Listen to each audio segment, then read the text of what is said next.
Stahl widening out to the point position. Falk on the way, knocked down in front.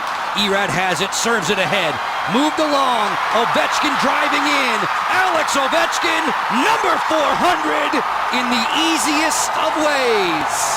He joins an elite group, just number 89 in the history of the National Hockey League.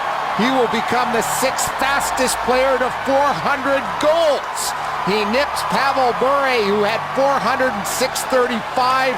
Alex has accomplished it in 6:34. Number 400, and who's going to get the assist? Well, none other than his running mate, Nick Backstrom.